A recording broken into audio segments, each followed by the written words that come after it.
चेतना क्या है, इस बारे में फैले हुए भ्रमों को सद्गुरु दूर कर रहे हैं और बता रहे हैं कि किस तरह आप इस आयाम तक अपनी पहुंच बना सकते हैं।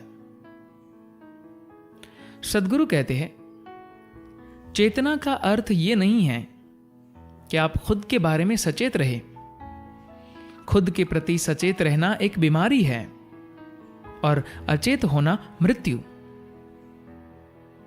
चेतन होने का मतलब यह है कि आप अपने मूल से जुड़े रहते हैं।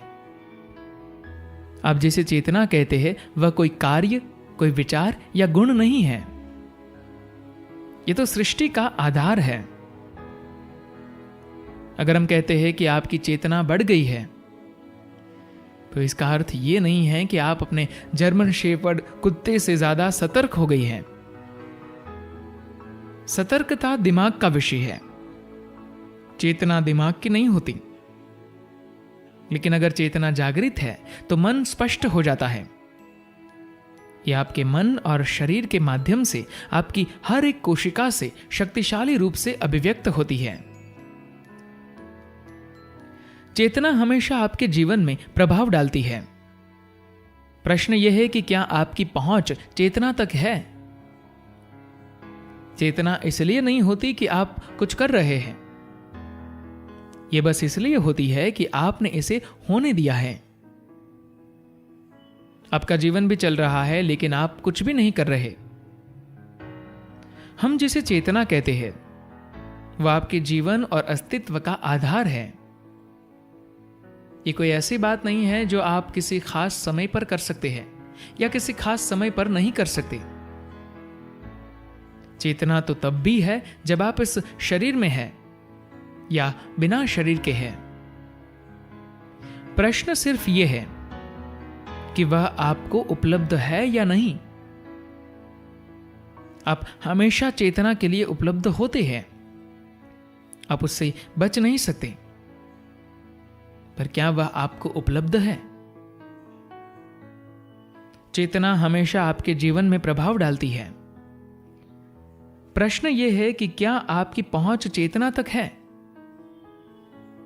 आपके इस पहुंच से दूर रहने के कारण यह है कि अगर आप इस तक पहुंच बना लेते हैं तो आप गायब हो जाएंगे। आपका अस्तित्व नहीं रहेगा। आपके पास न गर्व रहेगा, न शर्म रहेगी, न दर्द, न सुख। लेकिन आप वह सब कर सकेंगे जो आप करना चाहते हैं।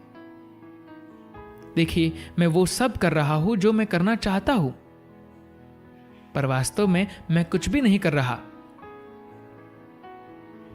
आपके पास जीवन में बड़ी सफलताएं नहीं होगी और आप अपने अंदर किसी दूसरे की अपेक्षा न बेहतर होंगे न बदतर।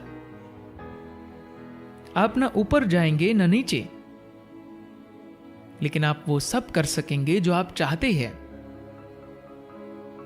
आप अपने जीवन में हर अनुभव पा सकेंगे जो भी आप चाहें।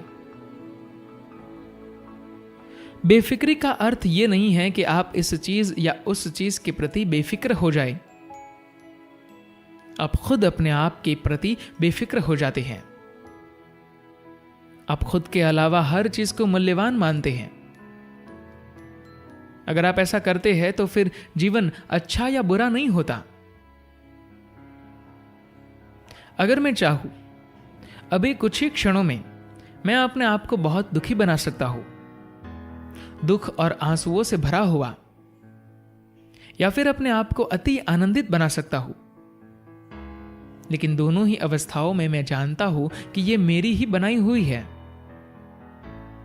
अब जिन्हें जीवन के खेल कहते हैं वैसा कुछ भी नहीं होता, पर स्वतंत्रता होती है। आप इससे कुछ भी बना सकते हैं।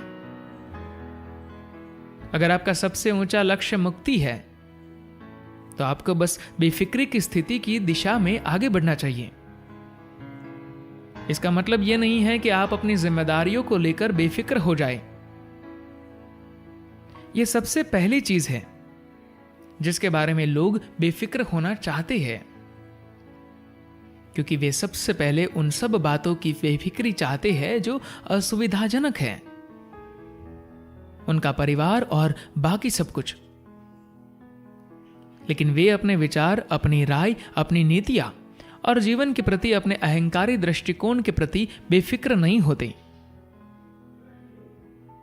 बेफिक्री का अर्थ यह नहीं है कि आप इस चीज या उस चीज के प्रति बेफिक्र हो जाएं।